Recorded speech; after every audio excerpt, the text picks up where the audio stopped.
So our next speaker joined Toastmasters in 2014 to feel more confident when briefing senior management at work.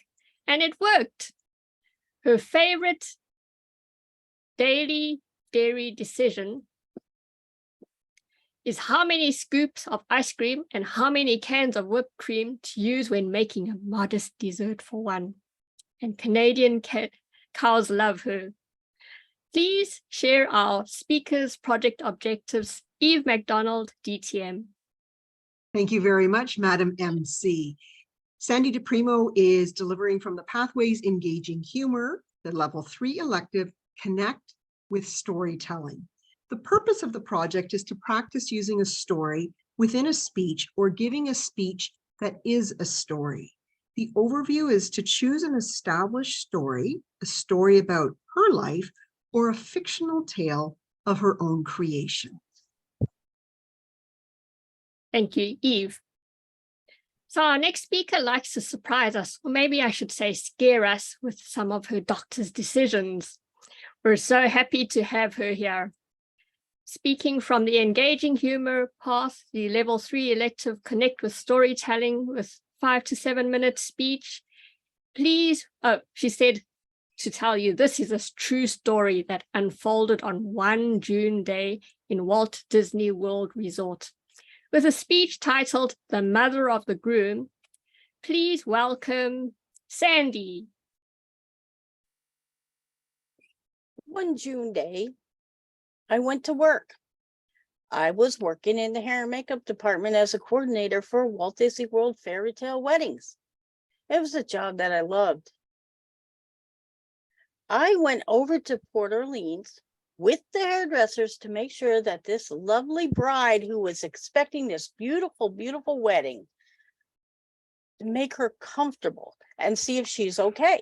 So we knocked on the door and we went in, and she's there in her big lush bathrobe, ready to have her hair and makeup done, her nails done with all her bridesmaids.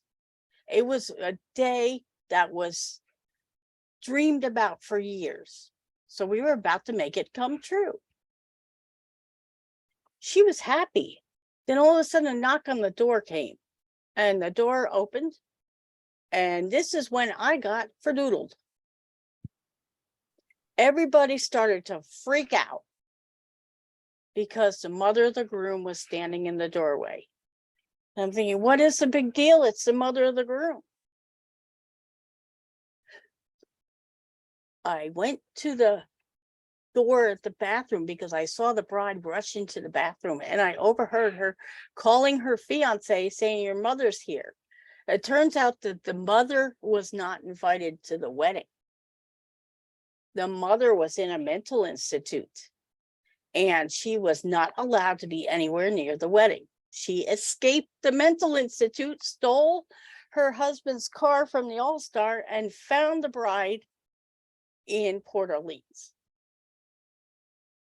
Okay, if that's not enough for a crazy story, let's keep going.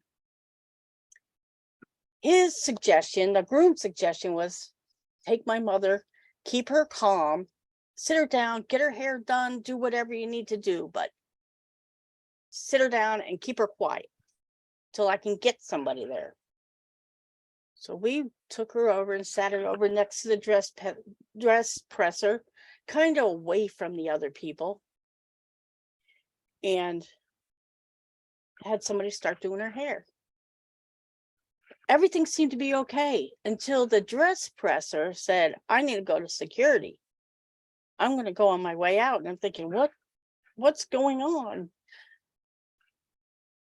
She was making comments under her breath that said, "You're not going to make it down the aisle alive.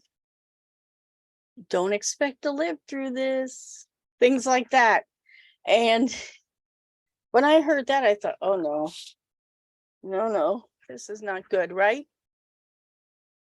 She goes to the dress presser, goes into her car, puts everything in her car, goes and drives out, stops at the security guard shack at the entrance of Port Orleans, and says, there's a lady in there threatening to kill a bride. So of course, when you tell somebody else something, it's like you tell two people, you tell two people, you tell two people, and the story never ends up the same. So when he called the police, he called it in as a hostage situation. It gets worse. The police come flying all over Port Orleans. The SWAT team comes in. They're crawling all over the bushes around the building, and people who were in the hotel were walking by taking pictures because they thought it was a movie. And we're like, it's not a movie. They're like, where's the famous one? You know, and we're like, no, it's not a movie. So the person who's in charge of the SWAT team, and one of the SWAT team members came to the door and knocked on it and said, we're looking for the mother of the groom. And she sat there calmly, like nothing's happening. And they're like, we need to see your purse. Do you have any ID? She gets it out. She opens it up. She's like, here. He's like, ma'am, there's a gun in your purse. Why is there a gun in your purse? Oh, is there really a gun in my purse? Oh, I didn't know.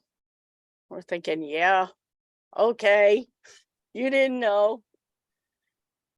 He said, you need to come with me. And she's like, but I really need to see my son's wedding. He's like, no, you have to hand the gun over. So she handed the gun over. And she started to cooperate because she didn't have the wits about her to know that she was in trouble. So they said to her, and this only happens at Walt Disney World, we'll make you a deal. You handed the gun over.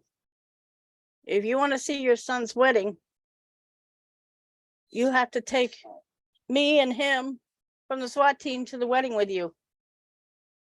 So next thing I know, they're like, can you get us tuxedos? So now I'm getting tuxedos for the SWAT team. And I'm like, really? Are you serious? I thought they were joking. No, they weren't joking. They went to this person's wedding. In the front row, the SWAT team member, the mother, the SWAT team member. That must have been beautiful in pictures. This whole gorgeous wedding in the pavilion at Walt Disney World. They go walking down the aisle, and of course there's a receiving line on the way out. The groom, the bride, the father, the bride's family, and then the SWAT team member, the mother, and another SWAT team member, all in their photos. So when they got their photos from the photographer, they're like, they have a SWAT team in our wedding photos. And they sent us a copy of it. And the girl was like, can you believe I had this big, beautiful wedding and I have the SWAT team in my wedding photos? And I have a picture of them taking my mother-in-law out the back door and down to the Orlando Police Department. What a beautiful day that was. You never know what you're going to walk into when you walk into a wedding. And this one did not disappoint. Be careful who your mother-in-law is. That's all I have to say. Thank you. Thank you, Sandy. Very good message. And please welcome back our facilitator, May Tran. Yes.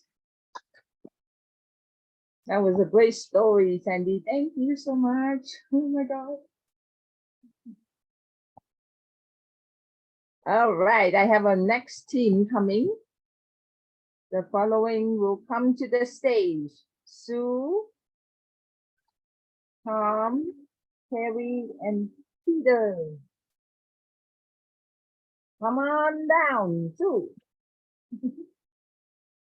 Thank you, Sandy. one of the things is you started off a little slow. One day I want to work. Well, we all go to work, but maybe one day I walked into a wedding, and then you, at the end, you said you never know what you will walk into what at work. So maybe just, or make it, put it all circle. But yes, it was a very funny story, and it's hard to believe it's true, but I can't, it was so bad. I don't think it will, you could make that up.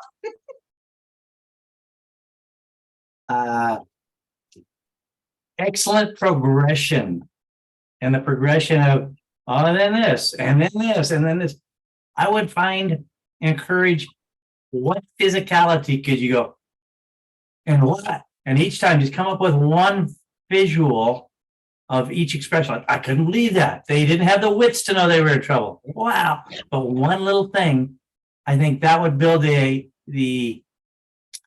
excitement and the exhilaration if you came up with just that one physicality. Fun. That was an amazing story. My one suggestion would be watch your gestures. Don't cover your face too much or for too long, even though I know the temptation is, because, oh my God, that was a heck of a, hand on your face kind of thing. The other one, you could throw a little humorous comment in there near the end, like where they're complaining about having the SWAT team in their photos. You could throw in, well, at least they were in tuxes, so they didn't stand out too much. But yeah, great speech, hysterical. Thank you for sharing that experience with us. Well, congratulations on that story. That is one fine story, and definitely a keeper. As a small point of improvement, I suggest you resist trying to saying "I was like," "it was like." So try to get that filler word out of your speech. Personally, I think if you keep working on that speech, work on the pacing, the timing, and as Tom said, the physicality, you'll have them rolling in the aisles. Nice. That's a great story. Thank you, Peter. Thank you, team. Thank you, everyone. Thank you.